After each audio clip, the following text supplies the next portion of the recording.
All right.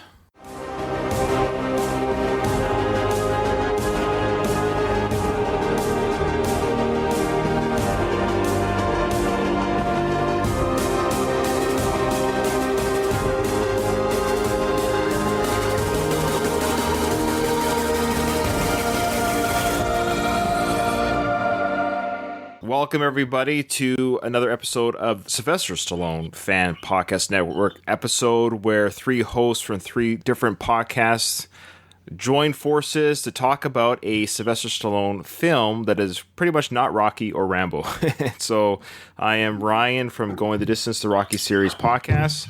I'm Doug. I'm from the Rocky Minute podcast, breaking down the Rocky movies 1 minute at a time. Yeah, and I'm Craig from the Sylvester Stallone Fan Podcast Network and sometimes the Slycast. Far less frequently. Well, Craig, you do have something coming up which should be out before this episode reaches the podcast feed. Do you want to talk about that?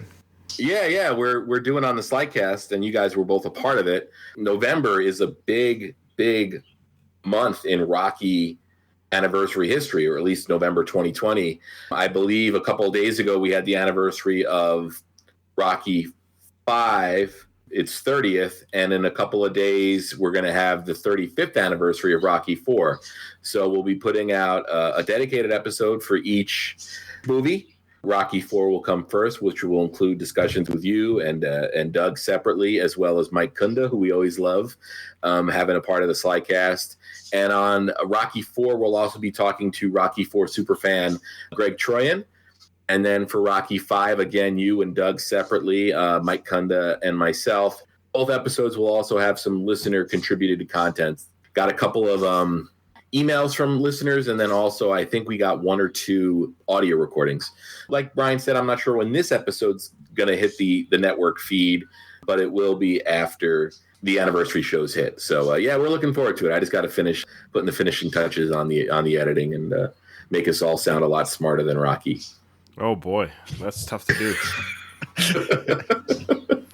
Guys, we put this up to vote, and this was a close one. Basically, the Judge Dredd of the three was the throwaway vote. People did vote for Judge Dredd, but that was a far distance third between The Expendables Part 1 and Demolition Man. And just so you guys are tracking, on our Facebook poll, Expendables and Demolition Man tied. So it was up to Twitter to break the tie. So basically the Facebook poll was void. It didn't count because it was a tie. So we went to Twitter to break that tie, and this won by like 3 votes or whatever. It was a very small margin. We almost had 100 people voting total, so that's pretty cool. It's a good thing that Judge Dredd didn't win, because Craig might have had some Vietnam flashback of editing that monster. Well, I wouldn't have had to watch it again. That would have been the only good thing. I'm kind of excited that Demolition Man won. It's been a while since I've seen it, but it's one of those movies that I feel like I've seen so much when I was a teenager and a young adult. I thought I remembered it differently than the rewatch. Well, let's first talk about the first time you saw it. Now, Doug, we know Doug didn't see any Sylvester Stallone movie in the theater, so we know he didn't see this in the theater. Am I correct? I never saw anything in the theater that wasn't a Star Wars movie. That's fine. I did watch this a bunch, in my younger days. I always loved this movie. I haven't watched it in a while. Not like super long time ago. Maybe about 2 years ago I watched it, but I haven't seen it a lot between my younger years and that. I just enjoyed it as much as I used to. Okay. Well, I did see it when it came out in the theaters, 1993, October. It was just before do some math here. I was 17 when I saw it, just about turned 18. That was the first time I saw it, and I bought it on VHS, watched the dickens out of it, and I don't think I ever bought it on DVD, funny enough, so I've seen it, I guess, on streaming or TV since then, because I never bought the DVD of this. Craig, what about you? You probably saw this in the theaters, I presume. I think so. I know I was in college. Probably my best memory of the time this movie came out is, I think on Wednesdays, that was like my treat myself to lunch on college money budget. Go to Taco Bell on Wednesdays, and I remember the tray liner, the Demolition Man tray liner with Sly and Wesley, and the cup and everything. If I was actively in college when this movie came out, there's a good chance I didn't see it. I didn't see a lot of movies when I was in college, at least in theaters. This one I probably saw when it first came out on home video, and it's one I watched a lot. I actually have this as part of a really cool, I think it was like a 4-movie set, 4 Sly movies, and it was 2 discs, 1 movie on each side. I think it was Over the Top, The Specialist, Tango and Cash, and Demolition Man. Oh, wow. Because when I sat down to watch this, I put it in. The first thing I heard was, let's do this. And I was like, oh, wrong side. And I had to flip it over and get Demolition Man. Oh, let's do this. I got that ringing in my head. That's funny. Well, this is the 4th and last film from that box set that you own that we are now doing as a Stallone Podcast Network. That's funny because we've done the other 3 films. Quite the collection. Yeah, interesting. I can throw that DVD out now. Much like our podcast is garbage. I like the film, don't get me wrong, but it's funny how much I found wrong with it. Now, it doesn't mean I didn't like the film, I didn't enjoy it. I enjoyed it as a movie. It's a fun watch. I understand it's a fun watch, but I seem to recall, if I were to go back in time to 1993, 17, almost 18 years old, a huge Sly mark, as they say. I was a huge Sylvester Stallone fan. I mean, I'm the biggest Sylvester Stallone fan. And I still am, but as a kid, I just worshipped him as a teenager. And I knew that he was coming off the dud of Stop or My Mom Will Shoot that came out in 1992. So I knew as an action fan, an action movie fan, Sly was in dire need of a hit, dire need of a commercial successful hit. Previous, though, just before this film, Cliffhanger was released first of the same year. So he had a really big year in 93, a really big comeback year. Cliffhanger, as we know, it's got to be top 3 non-Rocky Rambo film franchise film of Sly's career. A lot of people would argue Cliffhanger was 95, wasn't it? No, it was 93. No, whatever year. Yeah, the same year as Jurassic Park, because I remember we went to go see Jurassic Park, which was sold out. 94? So we went to see Cliffhanger. It must have been 94 then. No, 94 was Daylight or something close to that. If only there was a machine that can settle this argument. If there were real Sylvester Stallone fans on this podcast. So 93 was Demolition Man and Cliffhanger. It was a big year for Sly. Can't wait to prove you wrong. Okay, please do. Please do. It definitely wasn't 95. God damn it, he's right. Yeah. If Ryan's dependable for anything, it's doing the research, the bare minimum of the research. Ryan, you had mentioned Cliffhanger. I think outside of the 2 main franchises, it's probably Cliffhanger, and then you can't underestimate Cobra as well. And Cobra underperformed, I think, for an R-rated movie, but in terms of Sly awareness, I think Cobra is pretty high up on people's list in terms of movies they talk about if they were going down their, list of Sly movies that were non-Rocky or Rambo. Right. It's funny that we haven't covered Cobra yet. It's weird. It's one we've kind of just... I figure no matter what poll we put it on, it's going to win. I think that's why I haven't put it on a poll, is because... I agree. Yeah, the moment... It's a runaway. We would just have to say this month we're doing Cobra, and that's it. You know what would be an interesting poll? 1-for-1 would be Cobra versus Party of Kitty and Studs. So it'd be interesting to see which one wins that. Why would you do that? Why would you do that to us? You bring that up so often. I think you want to do Party of Kitty and Studs. What, don't you? Don't you want to see Stallone's Cobra? Does Andy V have that one on? Oh, probably on digital. Oh, probably. So Ryan, you had mentioned, and I know we're going to get into the rundown of this. You had mentioned looking for problems in this movie, and I mean, the biggest problem with this movie is the concept. And once you get beyond the concept of the movie, you can sort of go along for the ride. But I don't understand what society would think a cryogenic. It's almost like, let's just freeze him and let somebody else worry about him in 70 years. Yeah. So we'll get into that. This film, if it was made today, would have been a $123 million budget, which actually for a big time action film, like if this was made today, that's a small potatoes for a budget. 123 is a very feasible or nominal amount. However, it did make its budget back. It doubled its budget with today's dollars, $256 million worldwide. So not a bomb, a 2-for-1 investment, not bad. If anything else, I think its biggest legacy is it basically gave us Dennis Rodman. Mm-hmm. Dennis Rodman clearly, I think even in The Last Dance, he talks about it, the influence of Simon Phoenix on Dennis Rodman. Like, Dennis Rodman was a normal dude until he saw Demolition Man. Oh, weird. He went off the deep end.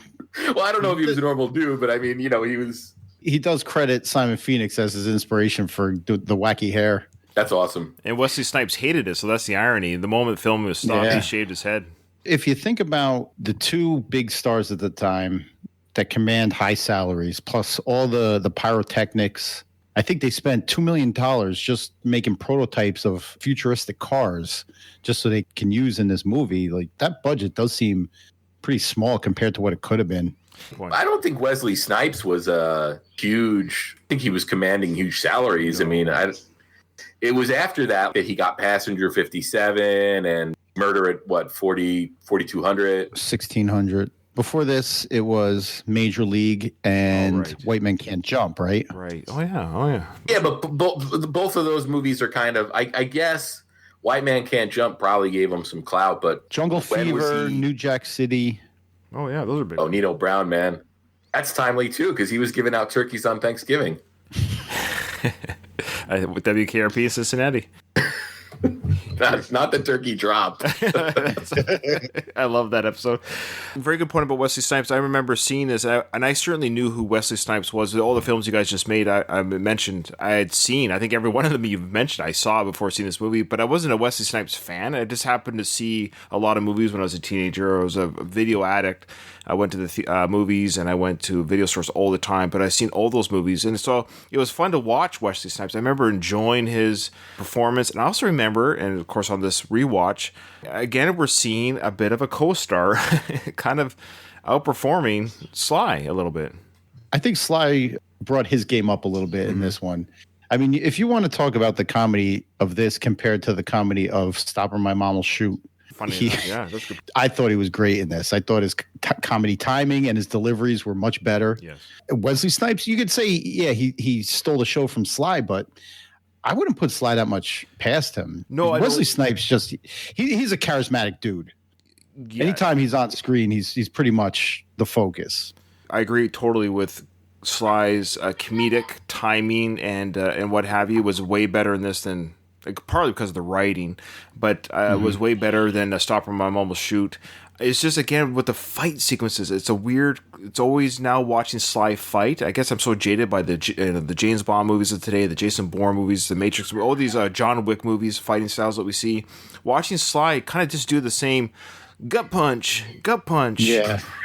But it's not like this. You have to think of the time like this. The action back then wasn't in the fights; it was in the explosions and the blood squibs and everything. That's what action was. Now, the fight choreography is incredible now. It's crazy. But back then, I mean, I don't know. It didn't distract me that much, except the obvious stunt doubles in a few scenes. What are you talking about? Speaking of stunt doubles, Wesley Snipes wanted to do all of his stunts, and they filmed Snipes doing all of his stunts, but they actually ended up refilming it with the stuntmen anyways after Wesley had did his stunts. Well, I heard he was so proficient at his. They had to slow it down. Yeah, they had to ask him to slow his kicks and his punches down because he's like a black belt in some martial art. I didn't know. He's legit. I mean, if you watch this movie and then you go and watch, especially the first two Blade movies. Yeah. Oh yeah. The level of martial arts there is beyond, just learning moves for a movie. There's logic to it. It doesn't feel forced or doesn't really choreographed. And I think that's something that completely performer dependent. You compare the martial arts that Wesley's doing in these movies to like what Keanu Reeves did in The Matrix. Well, he began training when he was 12. He's a 5th degree black belt in Shotokan karate and a 2nd degree black belt in Hapkido. Wow. He's also trained in capoeira and a number of other disciplines, including kung fu and. Wait, kung fu's a thing? Yeah, Brazilian jiu-jitsu and kickboxing. Wow. So he's no slouch. He's no joke. Too bad he didn't have a black belt in paying his taxes. It's a black belt in the evasion. Yeah, I had no idea that he was that proficient as a fighter. Okay, I don't know why I didn't know that. I mean, it translates well on screen. He's very good with his movements. I didn't notice it in the film, but there's a number of kicks that the director had to get him to slow down because it was like a blur on film. Once he slowed it down, it looked kind of clunky and, not natural. I didn't catch any of that, but. Well, it's interesting that you speak about kicks because, as you guys probably read, this was supposed to be a Jean-Claude Van Damme, Steven Seagal vehicle. Yeah, but neither of them wanted to play the villain. Expendables Part 2, which we reviewed, Van Damme did a great job as a villain. And it's too bad he didn't have the confidence to play a villain at this point in his career. I guess he was kind of on his way out of the big screen movies. I think it was shortly after this he did like Double M, or what was it called? The one that he did with Rodman. Speaking of Sudden Rodman. impact. No, he did one with Rob. Double team.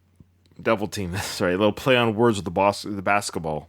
So Van Damme didn't want to be the bad guy, which is too bad because in 2012 he showed us just how good of a bad guy he plays, and it's too bad he didn't have the confidence to. It's weird how actors back in the day didn't want to turn heel when they're seen as the good guy.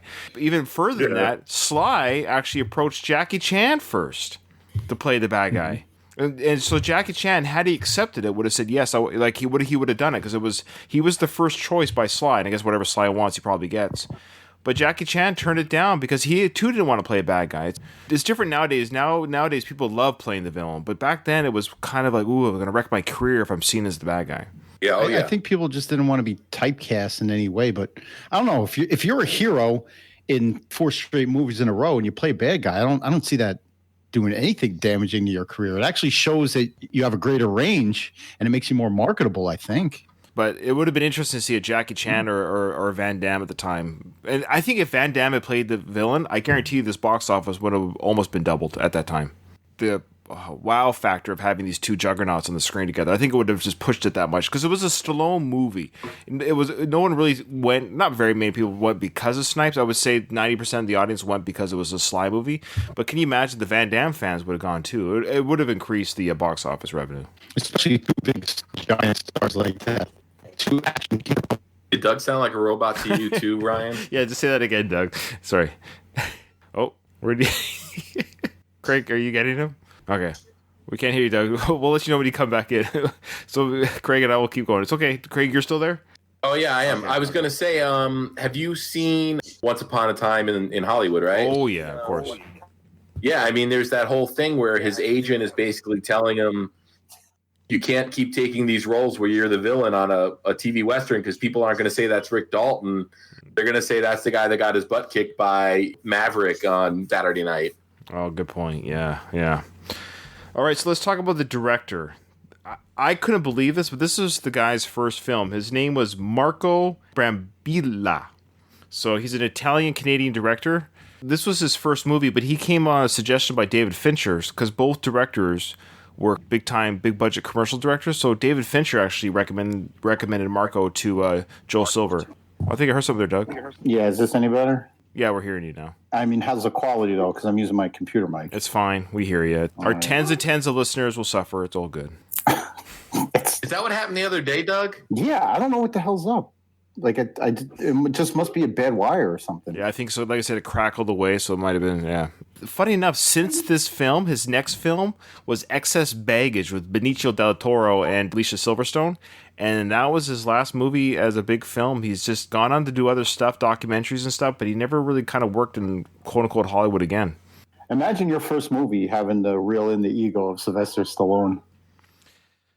Well, do you want to talk about that? Another movie with more issues on set?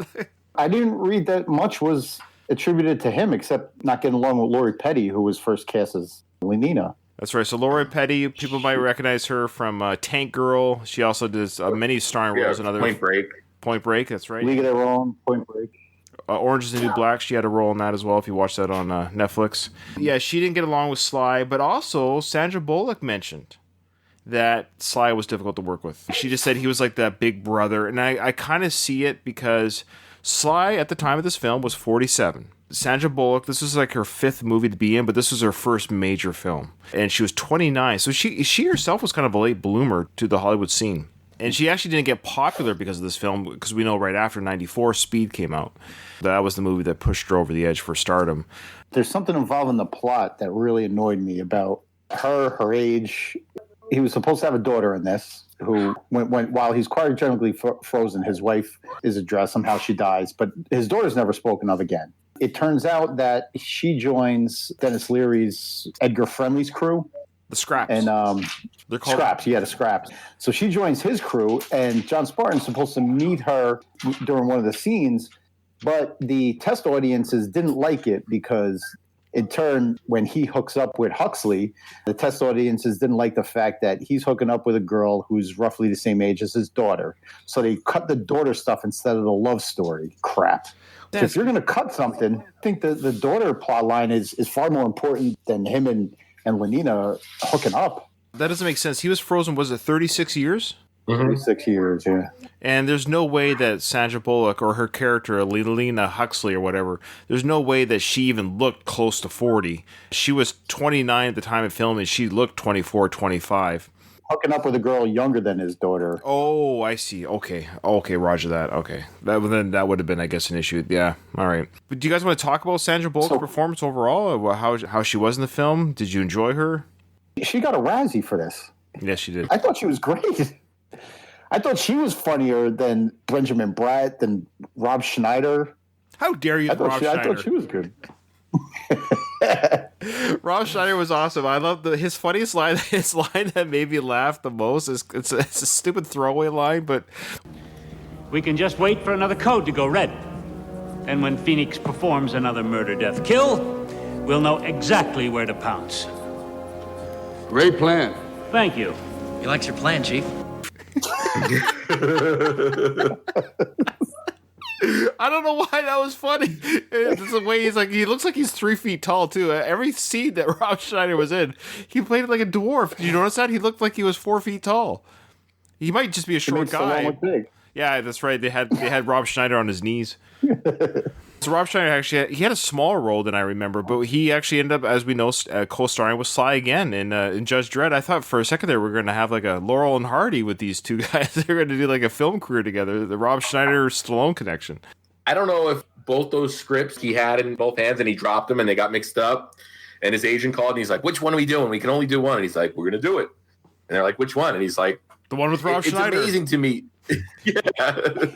The one with the annoying sidekick. It's amazing to me that he did these two movies close together like that. Sandra Bullock, I mean, her character, I think her performance was good. The character, it was funny because you think about nowadays and the access people have to researching pop culture. You know, they didn't know about YouTube when they made this movie because YouTube didn't exist yet. Okay. So like all of her references would have been exact instead of, you know, this secondhand information she had about how you would say, take this job and shovel it.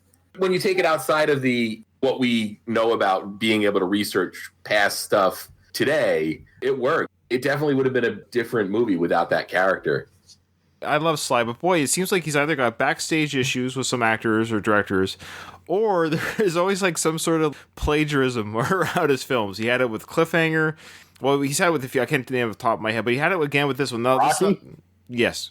I'm not going to say this was his fault, but he always seems to be somehow tangled in the genesis of the film. So this story was proven by an independent review of a book called, I forget the name, it was a Hungarian book or whatever it was, but it was about a terrorist and a counter-terrorist. This was written like 1940s or something, 50s, maybe at the 70s at the latest, but it was a terrorist, counter-terrorist, and they were frozen in time and released in the future, and it was a utopian future, and it was them with that conflict of living in a violent, free future going against each other. And this independent review discovered that the book was 75% similar to the movie. Wow. But the reason why the author didn't sue or go after damages is because he knew, the author actually said that it's too costly for me to go after this big conglomerate of a company. And then he says, I know exactly who took my story. And that leads us to Lenkoff, one of the writers, this guy named Lenkoff. He came out of nowhere, quote unquote, came up with this story. So do the math. The other writer, one of the other writers, though, I guess he came in as a script doctor, was Daniel Waters, who wrote Heathers Put Him on the Map. And he also wrote the adaptation of The Adventures of Ford Fairlane. He was a big writer for a while. I would assume 90% of our listening audience, when this comes out on our audio feed, I would assume 90% of them know the film. So we haven't really talked about the plot. I think it's almost kind of redundant. But maybe for the 10% of you who listen to our movie reviews, and there are some, my mom's one of them. She probably hasn't seen this film. So long story short, it's 1996. It's Los Angeles. Simon Phoenix has, supposedly, he's taken 30 people hostage in a bus. Apparently, he's occupied a part of Los Angeles where he kind of runs the show, because he says the post office workers know that don't come here, the police know not to come here. Where are the passengers? Yes, the passengers. But passengers are gone. See, I told the city, I said, look, nobody comes down here. Postmen figured it out, policemen figured it out, but the goddamn bus drivers just wouldn't Listen. So he's kind of like taking control of an area of Los Angeles where it's so bad, it's so corrupt that even law enforcement doesn't go there. Then he says, but the bus driver doesn't seem to know not to come here, saying that's why this bus drove through his part of town.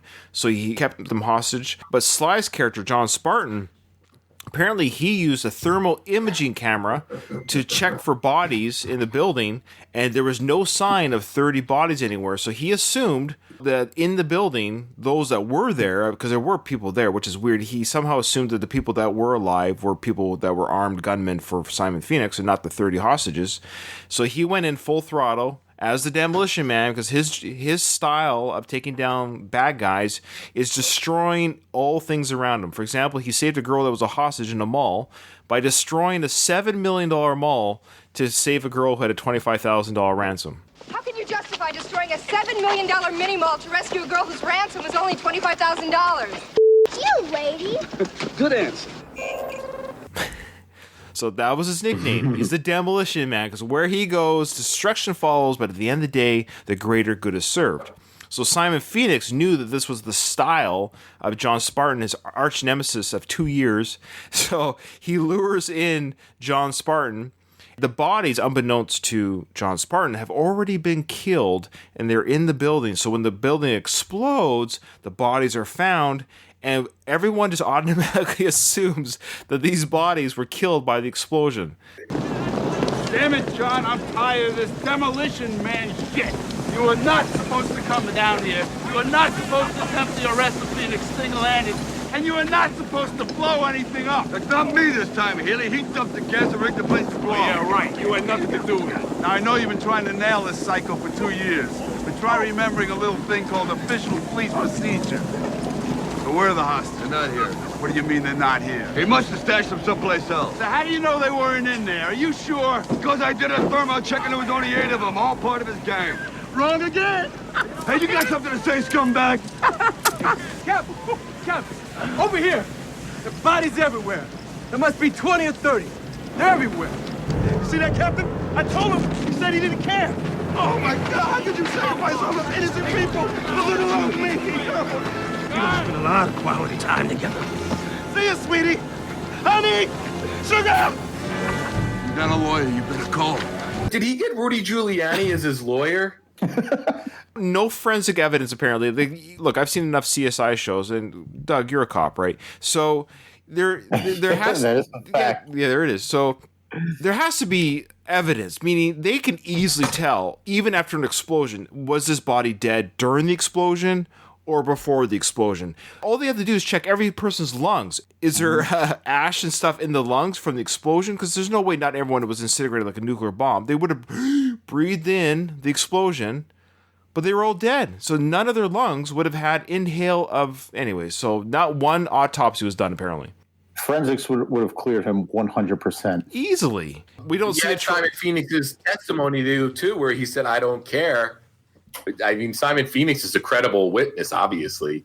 Yeah. And speaking of John Spartan's wife, it was a deleted scene, but Simon Phoenix apparently killed John Spartan's wife while he was en route to... So unbeknownst to John Spartan at that time, wasn't that what happened? Did I read that wrong? It's just such a terrible scene. It deserved to be deleted. Okay. So that's the setup. So the setup is... Yeah. So John Spartan is going to be cryogenically frozen for 70 years for putting 30 people's life in danger. John Spartan, you've done great deeds for the city of Los Angeles. So it is with some regret that I, William Smithers, acting as assistant warden, hereby carry out this sentence. Skip it. Sergeant Spartan, you've been sentenced to 70 years, sub-zero rehabilitation in the California cryopenitentiary for the involuntary manslaughter of 30 innocent civilians. Skip it. You will be placed in cryostasis for the duration of your sentence, during which your behavior will be altered through synaptic suggestion. You'll be eligible for parole no earlier than the year 2046.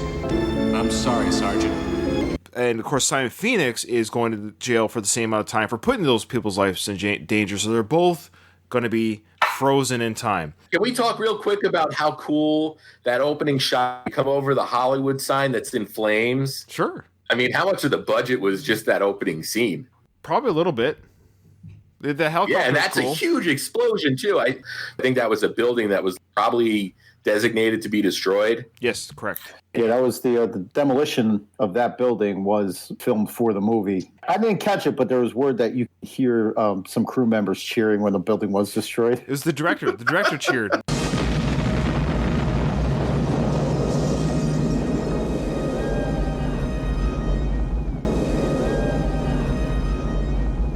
Was it? Yeah, it was apparently it was Marco. Yeah. Ole! Ole! I don't know any Italian. That's the spicy building. Apparently, it was an MTV winner that got to hit the Oh yeah. Press the button for the explosion. Can you It's imagine? probably a dummy button. Had nothing to do. Had nothing to do with the explosives. Of course, somebody else was on the master switch waiting for him to push the button. Yeah. Yeah, exactly. But it was a cool explosion. It was a big explosion. They basically covered the walls and everything in gasoline too. So there was flames before it went down. That was huge. It was impressive. Yeah. I will say that. Very impressive. That's what I love about those practical effects of the 90s. Some things don't age well, but the practical explosions are so much better than CGI explosions. So absolutely. So Sly gets cryogenically frozen, and of course he was nude for this. Apparently, they created some very good lifelike frozen Sly stat. You saw those when he's frozen, like a clear carbonite for like Han Solo frozen, but clear, whatever that is, clear gel. It was really kind of cool, that liquid that they put in there. Do you know what kind of liquid that was in real life that they put in there? Weird, slimy. I don't know how to explain it, but it's like... Yeah, like KY jelly kind of? Yeah. And Sly actually swallowed it to spit it out on the glass. You see that? And he goes, yeah. And he spits it out on the glass. It's kind of a cool little effect there. He said it was about 5 hours he was in that thing, and it was actually... He had no problem being nude, but he made sure that the statues were large in the junk area, is what the director said. I think that was at Planet Hollywood. I know our friend Matt had pictures of it. It was the Planet Hollywood here in Las Vegas. I've never really gone that deep into Planet Hollywood. I've never eaten there. I've eaten at the one in Times Square in Manhattan. Oh, really? Okay, cool. What did you have? You remember? I remember the Cobra car. If I know me, it was probably a hamburger. Sure. Yeah, I mean, that's the default. Burger and fries.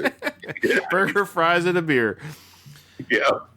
So he's frozen, and then Simon Phoenix, though, he has his parole hearing, which I love. I love the idea that they have a parole hearing for someone who has no ability to act or show that they're ready to go back into society. What's the point of a parole hearing when you're cryogenically frozen? You're like this for 25, 35 years. How do I prove that? They're supposed to be getting rehabilitated. Right. I have to go back to the warehouse scene real quick because something was gnawing at me like throughout the first 5 minutes of the movie, and I wonder if it gnawed at you guys. When Simon Phoenix punches a hole in the gas cans, and then he holds that butane torch right over the gasoline and is like, oh, I'm going to drop it. If that was gasoline, just holding the flame that close above it would ignite it. Yeah. It's the fumes that are explosive. Put that heat next to that flame. That's your ignition. Not the flame, but the heat from the flame. So anyways, yeah, that would have lit that close. That would have gone up easily. But anyways, it's a movie. But I know. I love how he's like, I know. He's so close to it. But I remember seeing that as a teenager. Of course, it's just water. But I remember thinking even as a teenager when I saw that, like, come on, dude, that's really close. Like, you're just being stupid. Yeah, I mean, as the filmmakers, do a little fact checking before you pull stuff like that. I don't know why they don't do that. I don't know why they just don't do. You just hold it in the hand. You can still hold it with the blowtorch. We get it. You might light us on fire, but you don't have to put it next to the fumes to know that we know that it can light with flame. We know how gas and flame works. We understand the principle. Anyways, okay. All right. So back to the parole hearing. So while they're in cryostasis or whatever the hell it's called, they have these head pads that are kind of wired right into their brain, and this is how they're getting rehabilitated. How does it work? They personality analysis and figure out like how to use their own personal strengths and knowledge and what kind of rehabilitation program to put them on. So they chose knitting for John Spartan for some reason. So that's how you're supposed to be rehabilitated. When your parole hearing comes up, you're supposed to, I guess, prove that you've been rehabilitated by talking about whatever program they're wiring into your brain. If Spartan had his parole hearing, what does he do? Knit them a sweater and he gets released from prison? Like, I don't understand what he would have said. a few different loops and knots and whatever. I don't know. Well, I'm ready to go back to society because I can knit a sweater overnight. Thank you for the lovely gift. Look, I don't know what you guys put into my cryo slush, but when I thawed out, the first thing I wanted to do was knit. I mean, how come I know what a zipper foot and a shuttle and a hook and bobbin and a petty point is? I can weave a throw rug right now with my eyes closed. It's part of your rehab program. For each inmate, the computer draws up a skill or trade which best suits their genetic disposition. And it would implant the knowledge and the desire to carry out whatever training was assigned. I'm a seamstress? Oh, that's just great. I come out of cryo prison and I'm Betsy Frost. And Phoenix comes out and he can access computers, operate all vehicles, knows the location of every damn thing in town, and is 3 times stronger than when he went in. Can you give me Phoenix's rehab program now? Sure. I mean, that's what we're shown that he can do, but I don't understand how that proves he's ready to go back into society. It was a cool concept, the idea that over time they subliminally basically rewire the brain. That's the idea, is they're programming the brains of yesteryears to make that fit of today's society, which is in the future now, 2036, whatever it was. All of society, at least in this, what was it called again? San Angeles or whatever this district was called. It was a combination of Los Angeles. Oh, San Angelo. You see, we have become a society of peace, loving, and understanding, and we are, quite frankly, not equipped to deal with this situation. There have been no deaths of unnatural causes in San Angeles in the last 16 years. The Santa Barbara, Los Angeles, San Diego Metroplex were merged in 2011. You are in the center of what used to be Los Angeles. That's great. San Angeles. Yeah. It's kind of shown in A Clockwork Orange the way they try to rewire a criminal's brain. I guess it's the same kind of concept. How the hell does Simon Phoenix get a parole hearing before John Spartan ever would? Well, we know he was released on purpose by the guy that created the society. That's how. It was issued from above. That's why he said teddy bear. Teddy bear was the password to release the locks, and that's why the guard goes, how did you know the password? And Simon Phoenix goes, I have no idea. Mr. Simon Phoenix, one of our first and most illustrious members. Allow me to welcome you to your parole hearing. Let's get this one over quick. 29 years ago, the parole system as you know it was rendered obsolete. Federal Statute 537-29. Stop it! Do you have anything fresh to say on your behalf? I thought not. Yeah, I do. Teddy bear. How do you know the password to the cuffs? I wish I knew. Simon says die. And then he starts killing everybody. Mm-hmm. That's a great question, but the answer is... It was engineered that way. It was engineered that way, yes. Okay. What was outside of this area? What was the world like in China, Oregon, New York? Was this unique to this area? Was the rest of America on board with this? This was the biggest problem I had with the film. A movie like The Hunger Games, for example. This movie was 1 hour and 55 minutes long, by the way, guys. I haven't looked at The Hunger Games Part 1. I haven't looked at the time length, but I'm just using this as an example. The Hunger Games was about a society in the future, and we all, if you don't know about it, just Google it. But The Hunger Games was able to, in its first movie, create a world, and we understood what was happening worldwide in a very clear narrative.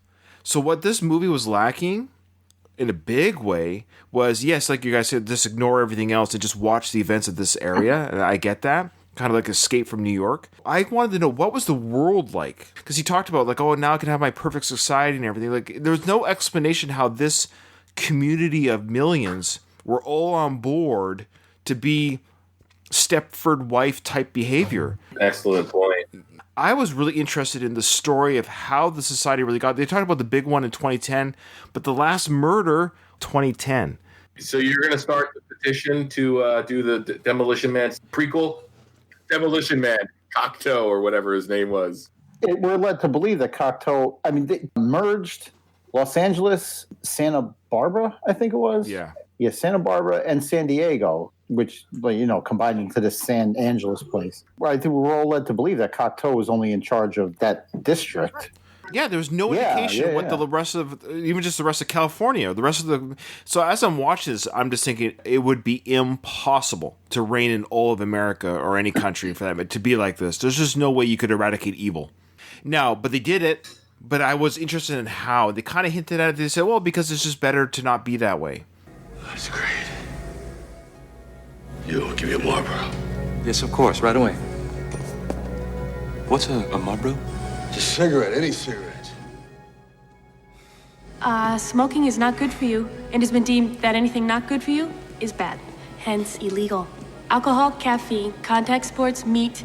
Are you shitting me? John Spartan, you are fined 1 credit for a violation of the verbal morality statute. What the hell is that?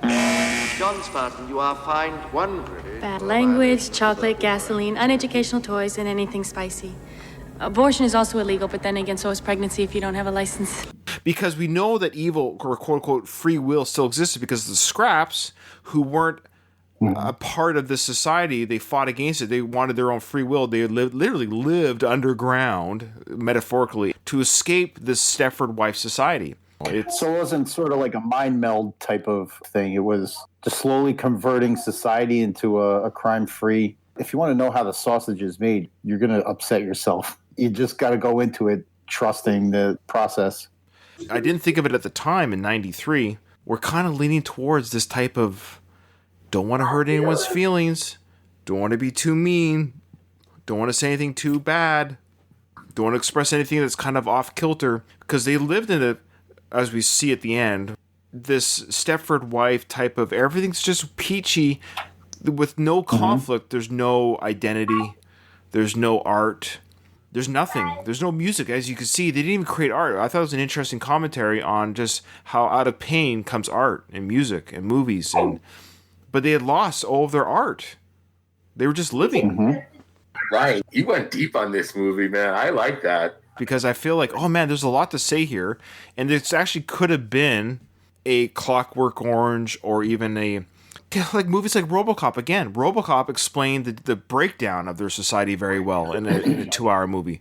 It's just weird how they were unable to in this 2 hours, where other films have done it even before this. Like RoboCop was way before this, like 6 years. Dude, RoboCop is like another level of filmmaking, though. I mean, I know we shouldn't even be having the same discussion about RoboCop and Demolition Man. Like, seriously, RoboCop's like a top 5 favorite movie for me. I mean, it's awesome. It's next level filmmaking. I'm not saying it should have been a gritty film, but I think there could have been some sort of expose at how this happened. We get how it's enforced. We're seeing how it's enforced and lived in, but we never see or understand how it got there. One of the interesting parts of this film, because a lot of futuristic films, like you just mentioned RoboCop, and even more nowadays, it seems like the common theme is when you make a futuristic movie, it has to be a dystopian future. But this one here seems to be utopian. Everybody gets along. They don't even swear. It's utopia until one guy that wants to rule it all, he sees like a fly in the ointment, so he wants to have him kind of extinguished. So he unleashes the most ruthless murderer of all time on him. You know, this is a glimpse at a utopian future, which you don't really see much because it doesn't really make a fun story, does it? No, but that's a good point, Doug. Why not just have like 6 of the cops put friendly in a jail cell and your problem solved? It's weird. Yeah. It's weird. So yeah, the Scraps, who's led by Edgar Friendly, played by Dennis Leary, in a very weird role. That whole casting was just so he could do that bacon and cigar the size of Cincinnati monologue. So you think you're taking me in, huh? Guess what? Not happening. You tell Cocteau he can kiss my ass. Yeah, that's right. You tell Cocteau it's going to take an army of assholes to get rid of me because I don't give a shit. I got nothing to lose. I don't want to rain on your parade, pal. But I don't know who the hell you are, let alone want to take you anywhere. So stay here, be well, and Cocteau's an asshole. Let's take him and dump him up top. They're only down here to spy on us. What do you want? I guess you weren't part of the Cocteau plan. Greed, deception, abuse of power, that's no plan. That's why everybody's down here? You got that right. See, according to Cocteau's plan, I'm the enemy. Because I like to think. I like to read. I'm into freedom of speech and freedom of choice. I'm the kind of guy like to sit in a greasy spoon and wonder, gee, should I have the T-bone steak or the jumbo rack of barbecue ribs with the side order of gravy fries? I want high cholesterol. I want to eat bacon and butter and buckets of cheese, okay? I want to smoke a Cuban cigar the size of Cincinnati in the non-smoking section. I want to run through the streets naked with green jello all over my body reading Playboy magazine. Why? Because I suddenly might feel the need to, okay, pal? I've seen the future. You know what it is? It's a 47-year-old virgin sitting around in his beige pajamas drinking a banana broccoli shake singing I'm an Oscar Mayer wiener. You live up top, you live Cocteau's way. What he wants, when he wants, how he wants. Your other choice? Come down here, maybe starve to death. All right, then why don't you take charge and lead these people out of here? I'm no leader. I do what I have to do. Sometimes people come with me. All I want to do is bury Cocteau up to his neck in shit and let him think happy, happy thoughts forever. And I got bad news. I think he wants to kill you. It was a classic Dennis Leary rant. They had to rewrite Edgar Friendly's part so Leary could fit in like his ranting. That was like his a-hole routine. A-hole was a big thing for him. That was totally his shtick, and it took you out of the movie because you saw it coming too. You're like, oh no, here it comes. That's just it. We're watching. Yeah, Leary being Leary. Yeah, we're watching a Dennis Leary routine.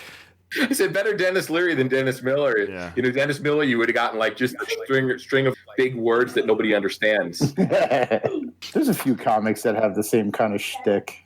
You know, Lewis Black is the same way. Oh, let's recast Friendly with just different comedians. What about Stephen Wright? Remember, you guys remember Stephen Wright? Yeah, but that would have been totally deadpan the whole time. Mitch Hedberg would have been great. Yeah. Just one-liner after one-liner. Emo Phillips.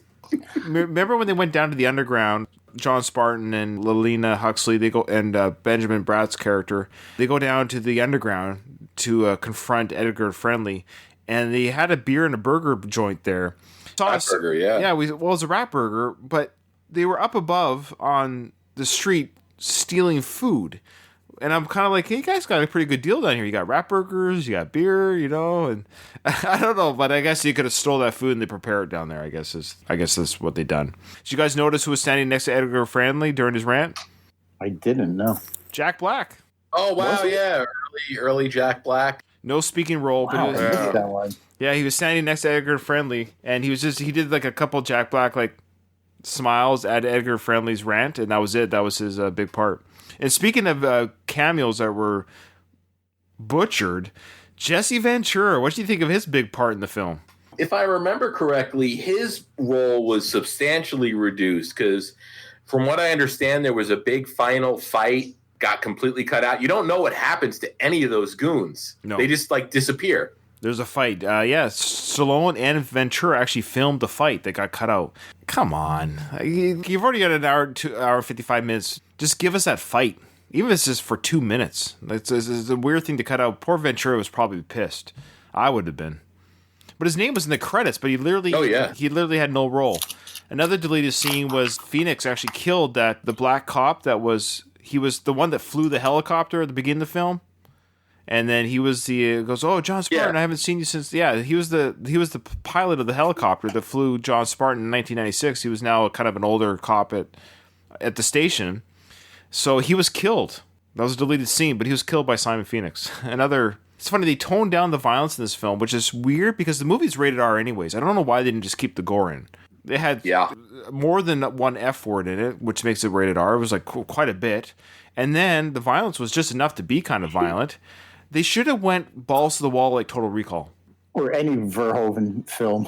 I was just going to say, Verhoeven, I mean, that's next level filmmaking. He's a brilliant, brilliant filmmaker. And I don't think many people had his sensibility when it came to, if you're going to do something, just do it. And, you know, in the case of RoboCop and Total Recall and even Starship Troopers, do it too much.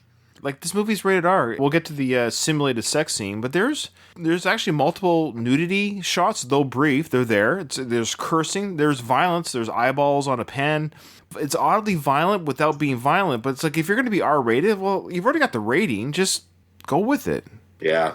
And, I mean, it was produced by Joel Silver, so Joel Silver was completely doing those kind of movies, you know, violent movies. I mean, he produced the Lethal Weapon movies. But I guess as time went on, the Lethal Weapon movies even got less explicit in terms of the violence.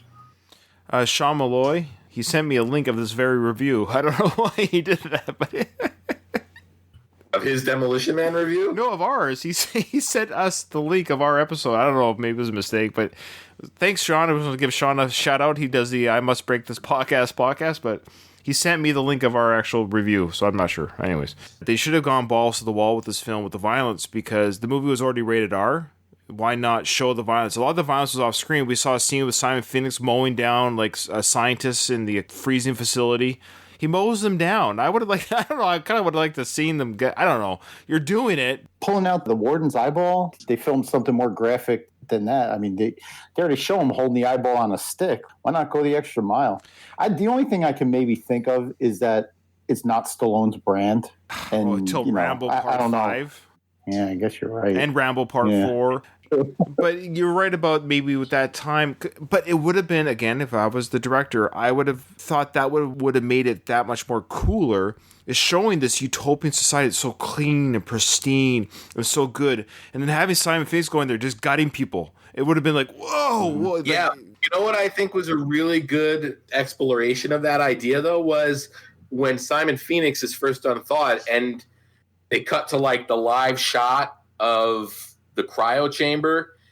I think everybody in that scene showed how appalled they were by what they were seeing. They'd never seen somebody murdered before. I thought that was a really, really effective scene. It probably would have been a lot more effective with increased violence. I really got to commend everybody in that scene. The direction of it really sort of sold the concept that this was uncharted territory for them. Let's talk about the simulated sex scene. Do we have to? Yes, we do. Sly loves his sex scenes with his leading ladies. Honestly, I'd rather see this kind of sex scene than one like in The Specialist. Well, what I loved about this is we only saw his imagery and not hers. Yeah. You know, hers. Yeah. Do we see him moaning? Yeah, we saw him moaning. No.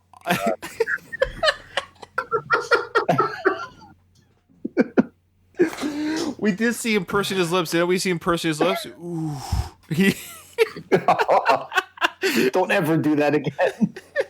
Sly. Ooh. They got me all excited for Party of Kitty and Studs review. So. Oh, Jesus. Somebody put a leash on this guy. Oh, that leash scene. That's a good scene from Party of Kitty and Studs. Okay. So anyway, for our listeners who maybe have forgotten, I've blocked it from the memory.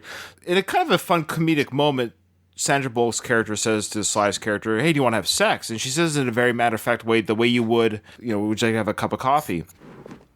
John Spartan, there is, of course, a well-known and documented connection between sex and violence.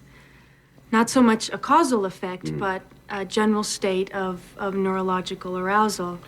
And after having observed your behavior this evening and my resultant condition, I was wondering if you would like to have sex. With you? Mm-hmm. Here? Now? Mm-hmm. Oh, yeah. Great! I'll be right back. That's a fun little play on the idea of sex. It's just, this is what we do. We feel pleasure without any kind of awkwardness. So it's like, okay, in a weird way, it's kind of forward thinking. It's like, yeah, we can have pleasure. We can feel pleasure and it's not awkward. But it's something I want to share with you. So that's fine. That's a kind of a forward way of thinking. Of course, he's thinking like a 1993 person or a 96 person. He's like, oh, okay. And he starts, checking his breath and fixing his hair while she's getting ready. That's a good comedy, And then she comes out with the machines, puts them on the heads, which is equivalent to today's VR, which they didn't have VR back then, but had they done that today, it would have been goggles over the eyes. But it was like a brain implant he puts on his head. What's wrong? He broke contact. Contact? I didn't touch you yet. But I thought you wanted to make love. Is that what you call this? First sex has been proven to produce higher orders of alpha waves during digitized transference of sexual energies. All right, Huxley, what do you say we just do it the old-fashioned way? Ew, disgusting. You mean fluid transfer? I mean, boating, the wild mambo, the hunka-chunka. That is no longer done. The exchange of bodily fluids, do you know what that leads to? Yeah, I do. Kids, smoking, a desire to raid the fridge. The rampant exchange of bodily fluids was one of the major reasons for the downfall of society. After AIDS, there was NRS. After NRS, there was UBT. And one of the first things that Dr. Cocteau was able to do was to outlaw and behaviorally engineer all fluid transfer out of societally acceptable behavior. Not even mouth transfer is condoned. Kissing's not allowed? Oh. Damn, I was a good kisser. Oh. All right, what about kids? Procreation? Yeah. We go to a lab. Fluids are purified, screened, and transferred by authorized medical personnel only. It is the only legal way. I think I've ever seen on screen or even in my psyche at the age of 1993, the idea of sex simulation, of a visual and audio simulation. And the scene still to this day, it's not like it's graphic, but it's pretty. The comedy ends because sexy images play out. It's not funny anymore. Now it's kind of like weirdly gross again, like Doug was saying. You got a sly person his lips in pleasure, and then you see a naked torso of a female, full on naked, breasts and everything. We know it's not Sandra Bullock because, well, it's just a fuller body than Sandra's. Takes off the helmet really quick, like. It's like, this is too much, this is weird, and she's like, what's the problem? And then, of course, the funny sequence of, like, we kiss and where I'm from, and we exchange fluids and all this stuff, and they talk about procreation's done through labs, you need a license for it. Oh, it was right out of the 90s, just the flashing images of her. I'm glad it was a lot more toned down than we saw in The Specialist. It made more sense than the seashells. So he goes to his room, and he turns on the TV, and we get at some early technology. There's a lot of technology will come to fruition in today's time. First, the sex simulator, as we know. Oculus is working on that stuff right now. Virtual sex. I don't know how they're doing it, but they're working on... We got the audio, visual down, but I guess they're going to work on things that you can... touch and attach. Yeah, so virtual sex is on the horizon. Secondly, he's in his room and he's turns on the camera and somebody Zoom calls in on him, but she's naked. And it's the wrong number. So she video calls her boyfriend. Oh, sorry, wrong number. And she covers up. So she's naked on camera, which again is common today on people's phones. So that was a little bit of a future prediction that came true. And they even had the aspect ratio correct as well. Yeah. It was portrait mode. And another future prediction that came true was the Zoom call. They had a Zoom meeting. So this, in 1993, you see this meeting. Everyone has their own head on a screen, and there's a person talking to them all on screen. And back in 93, when I saw this, I was really, oh, whoa, that's crazy. They could have a meeting from wherever they are virtually. I don't even know if I used the word virtually. That wasn't a word back then. But they can do their own call from wherever. That's crazy. Nowadays, that's absolutely normal, especially in COVID now. It's absolutely normal. I just like the fact that the screens turned as the speaker would walk around the room. Facebook has that portal. It's like their Zoom, but it's an actual piece of hardware, and that will actually follow you. It'll do like voice tracking. Okay, interesting. I didn't know that. Speaking of COVID, they predicted the germs. Don't touch hands. For the high fives, they did the air rub. So a lot of interesting things, quote unquote, have come to fruition just through whatever. Let's not forget the shortage of toilet paper too. The shortage of toilet paper, yes. And that was a clever scene when there was no toilet paper, so he swears at the machine to get all those tickets. Yeah, I love that. Look, I don't know if you guys know it, but you're out of toilet paper. Did you say toilet paper? Oh, they used handfuls of wadded paper back in the 20s. I'm happy that you're happy, but the place where you're supposed to have the toilet paper, you got this little shelf with 3 seashells on it. He doesn't know how to use the 3 seashells. I can see how that could be confusing. I don't believe it. I'll be right back. Thanks a lot, you shit. You are fined. Johnsman, you are fined 5 minutes for repeated violations of the verbal morality statute. So much for the seashells. See you in a few minutes. I love that part. Do you know how the seashells are used? Yeah, somebody within the last year, actually, there's a little like cartoon that pretty graphically shows one is for scooping, another is for sense. It doesn't. Take 2 shells. They're all separated. There's 3 of them. But yeah, you kind of squeeze and pinch and pull away, and then you stupid. When Sandra Bullock was asked about it, she kind of said the way that the shells are laid out, like on the ledge or whatever, they look like buttons. The seashells are buttons like bidet controls, like the force of the stream, the size of the stream. So each seashell could be a bidet control. Okay. Instead of you pick them up and pull shit out of your ass. Which is ridiculous. It's stupid. The way the concept came up was the director was asked his other director friend, like, I need an idea for your futuristic bathroom. And the director's looking around his bathroom. He goes, well, I got a thing of seashells over here. And the guy goes, I'll make something out of that. Like, no, you don't make something out of that. Give me something. What you made out of that was stupid. 3 seashells. It's funny. Have you ever seen seashells in someone's bathroom for decoration? Because I have. Yes. Yeah, I have too. That's funny. Never use them for anything but decorations. Talk about when he goes to the museum. Simon Phoenix goes to the museum to get weapons because weapons are a thing of the past now. We don't have weapons anymore. I love how everything's loaded. Why is this museum full of ammunition? I don't know. Is this another thing of like you don't place ammunition next to weapons? That's just weapon safety 101. Because the plot tells you. He had a working cannon? He lit a cannon.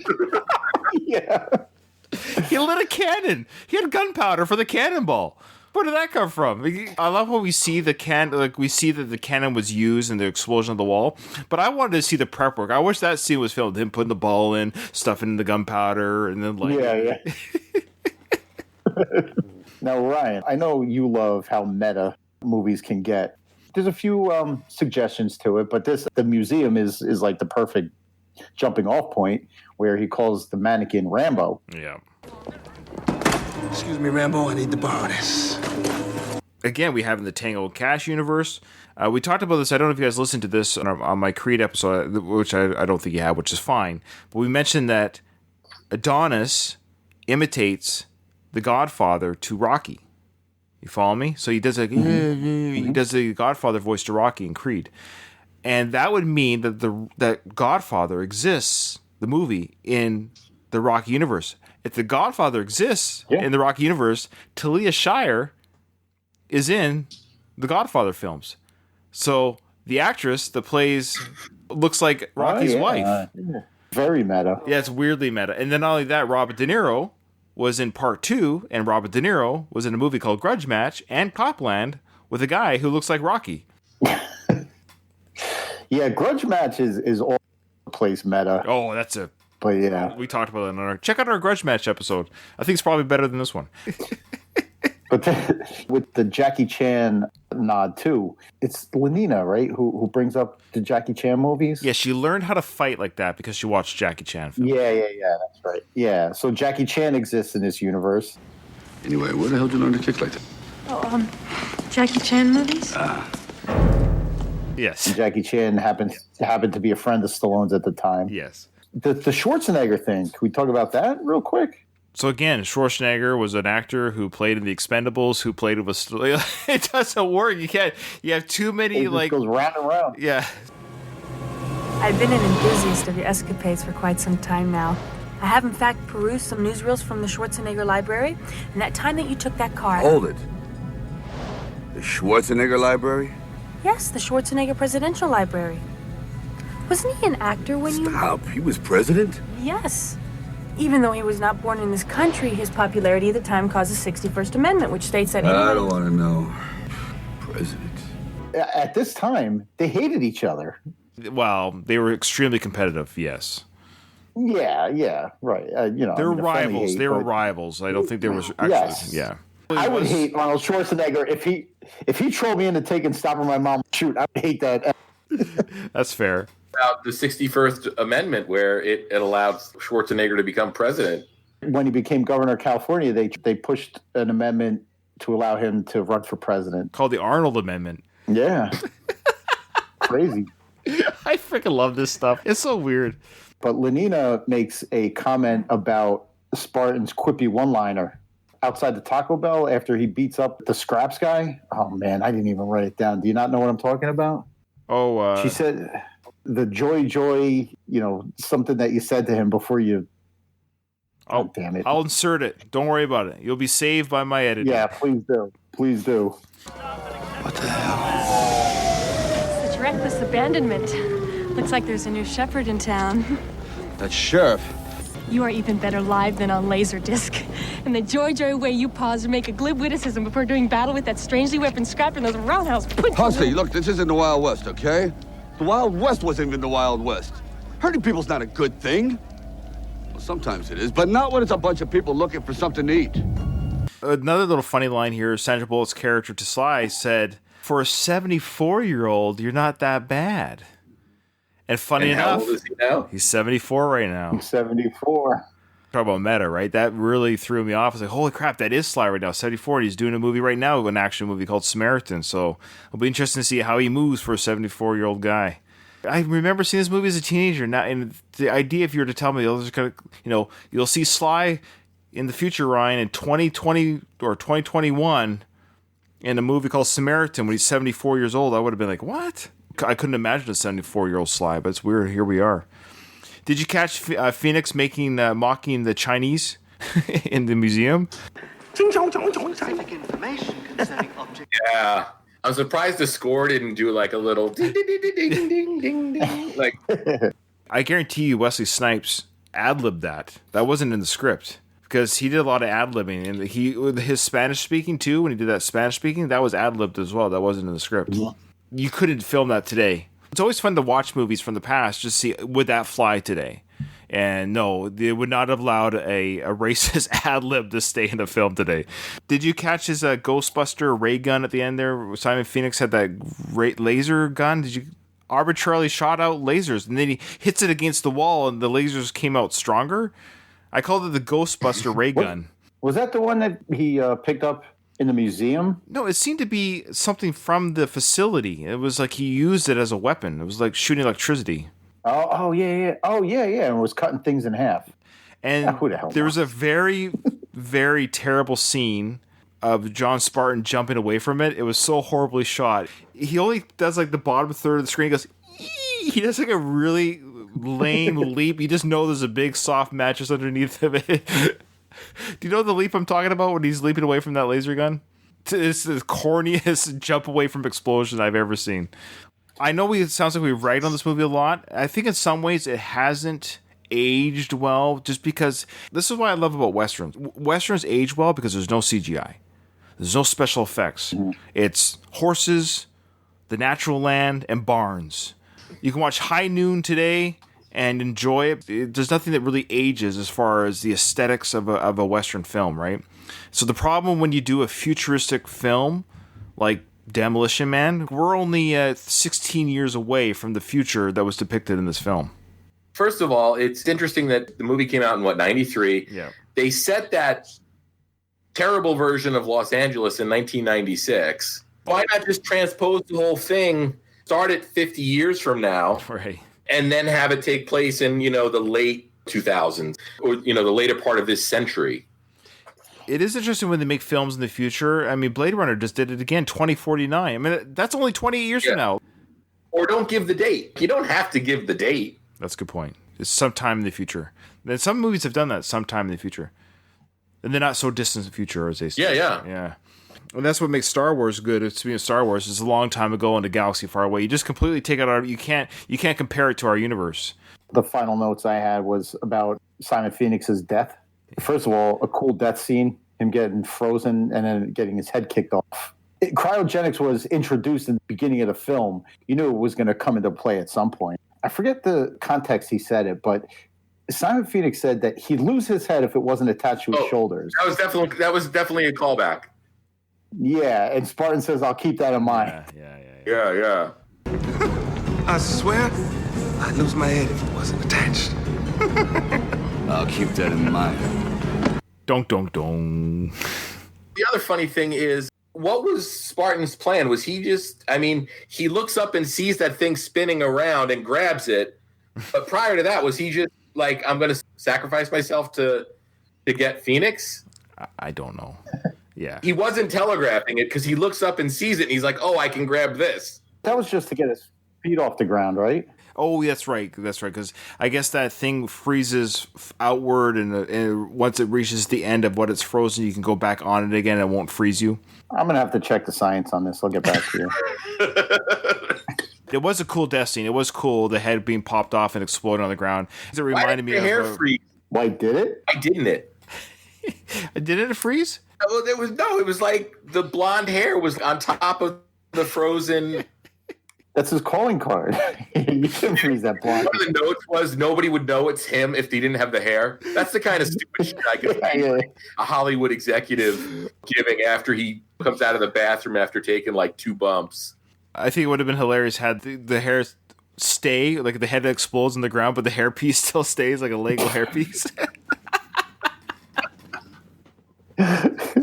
Bounce it around. Okay. Okay.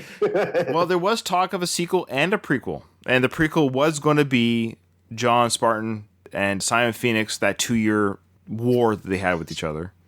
There was a sequel talk, but the executives smartly decided that was going to bomb.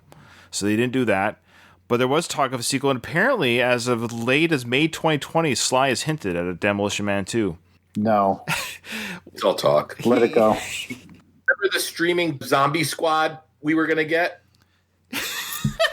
We should do a whole episode. Yeah. We should do a whole episode on Sly teases. All the things he's teased and never falls through with. Just today, I saw somebody link to Stallone saying the only thing that would make sense for Rambo moving forward would be a prequel, a streaming-only prequel. Who needs it? Matt. I mean, like, seriously. Who needs it? You get 100 movies and shows like that available to you. Especially with Rambo, like, everything you need about that character is explained in First Blood. Yeah, John Jay. The prequels are always so effing heavy-handed that you'd have, like, Rambo would say, you drew First Blood, don't push me, man. Like, it would just be a rehash of all the shit we saw in First Blood, but it would be like, oh, this is the prequel. So isn't that cool? Yeah, I know. At least the zombies one sounded kind of neat. There's a lot of different directions you can go with that. Yeah. Prequels, you kind of write yourself into a corner. You only have so much lead time till you get into where we know the character when it starts. They have to land on the starting position. Like, they have to get there. So Sly, we love him, but he is the king. He is the king of tease and hype and yeah. I think he just loves to create. I think his mind is always, oh, it'd be great if I could do this. He's the guy that if they had a serum that keeps you 35 forever, he would take it in a heartbeat. If you told Sly, look, I'll give you a serum that makes you 35 forever, but somebody you don't know dies, he would take it.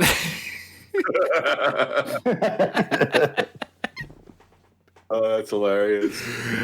Oh, man. All right. Well, any closing thoughts there? We never got a sequel. We never got a prequel. I love this movie. Unabashedly, I always have.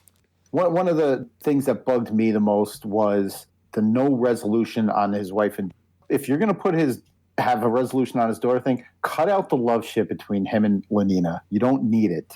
I don't know why these movies have to, especially during this time. I did the last episode I did with Sean Malloy on I Must Break This podcast. They shoehorned a Dolph Lundgren love story into a movie that didn't friggin' need it whatsoever. You don't think that was Dolph being like, hey, I want to kiss somebody other than my wife? Probably was. It probably was. But was she naked? But no. Oh. But she was hot. Right. But movies like this don't need it. You don't need a forced love story. They were great as, a Martin Riggs and... There's no chemistry there. It was weird. When they kiss at the end, it was gross. Yeah. Like, you have a buddy cop movie without the two cops hooking up. Yeah, true. So that's my gripe. Aside from how did LA get to be what it was in that moment? If you throw out everything in the movie, it's a great watch. Yeah. This is the perfect example of a leave your brain at the door movie. Yeah, they don't need a formula to stick to. I enjoyed it too. I will say it was not a boring watch. It was reminiscent of my youth. I enjoyed it. Look, I knew going in I was going to have fun.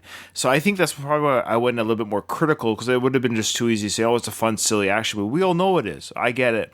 I guess there's the little part of me, the more mature movie watcher that I am today. I was like, there's so much. Once I went down that rabbit hole, is why is this society like this, and who else is like this? And it was hard to escape that. So every scene that happened, it seemed irrelevant to the big picture of what's going on this planet. Like, how do these guys get away with this society? Why is it like this? Or do they have carte blanche with America? Like, it's the perfect example of a leave your brain at the door type of movie. This was peak Stallone, the 1, 2, 3 punch that you get with Cliffhanger, Demolition Man, and The Specialist. This was the height of his earning power, the peak of his physicality, probably, even though he was close to 50. This is the top of the mountain for him. I mean, after this, it starts to, you still get some gems like Daylight and stuff like that. But I mean, after this, this is the glory days that you talk about. All right. Well, as always, guys, this is a pleasure. Let's close out with this again, saying where we're from. I'm Ryan, host of Going the Distance, the Rocky series and Creed podcast on the Stallone Podcast Network feed. Yeah, we're handling Creed Part 1 right now. We're almost halfway through, if not over halfway through now. Doug, exciting news. You're starting Rocky 2. Yeah, if you guys are up on the re-listen on the Sylvester Stallone Fan Podcast Network, I just started releasing Season 2. We got our coverage of Rocky 2 coming at you as we speak. We're making our way through that, and, we got a bunch of episodes ready to go for Rocky 3. Got to keep plugging away at those. I got to reach out to Jay and start scheduling some recording sessions. Ryan, you're close, man. You're close. I forget. What scene am I doing again? Is it Mickey's death? Yeah, you're doing the Mickey death scene. I don't even remember what scenes I did. I mean, it's been so long, Craig. I mean, seriously, that was like a year, probably. It's probably. I think I was still in my apartment when we recorded that. Wow. Yep. It's okay. You got the X-Lax watch scene, by the way. Oh yeah, okay, yeah. That's why I recorded so long ago with you. I got the early scenes. Yeah, I think I requested that, didn't I? Yeah, you did. You wanted the pinball and the X-Lax watch. Nice. I mean, who would want to? I just want to say, Doug, those aren't being released in vain. There are people watching, listening to it. So I've gotten word from people that I know personally that are listening that didn't listen before. So because it's on the feed, they're listening. I know Katie's listening. Yeah, I know Katie's. I'm listening to your Creed episodes, by the way. You are, and it's duly noted. It was at this moment that we had my computer shut down. I rejoined the conversation in the middle of their conversation, and so that's why it's so oddly jumped around here. All right, back to the show. Look, we had nobody watching anyway. No, it's weird. We didn't, which is weird because sometimes we do get a lot of people, or at least a handful, but that's okay. Doesn't matter. It'll all be fixed in post-edit. I have the audio. It's all good. I'm just saying, I think there might have been something I think my computer might have been having a hard time running Discord and stream it to YouTube. So what I'll do is just record it. And if it conks out, it's just us recording. I just tag the video together. It's not an issue. Okay. Take 2. Craig was saying that he was in Rocky Minute with Doug. And then I started saying, so for our listeners, the computer shut down. If you see it on YouTube, you'll see that it's shut down. We're just going to continue audio only here for the iTunes release. Doug mentioned that he does listen to the Creed episodes, which surprises me that he does. And he was about to tear me a new one because I know he's about to say. So, Doug, go ahead and say what you're about to say. I missed it, but you're just starting to lay it into me. So go ahead and tell me. Yeah, it's very much on record. Duly noted. You find that you want more of me and Jay guests. Duly noted. Yeah, so I said that. No, and I was wondering when you were going to hear that. I was like, either Doug listens. 10 years. Yeah, I said 10 years from now, Doug will hear this. You took the spirit which was given, I hope. Yeah, of course. Okay. Of course. And I mean, we've talked about it, a few times before, and I understand. But I also said after you kind of conked out was, I want to get more people that actually know the movie, that know the film, know the franchise, boxing, and instead of just other like minute by minute hosts. There's some of that early on, but I'm kind of moving forward, in a new direction with that as guest wise. So we'll get more intelligent discussion going forward. Wow, what a slap in the face to all our past guests. Wow, I don't know what to tell you. I don't think past guests that aren't Rocky fans are listening to this feed, so I wouldn't worry about it. True.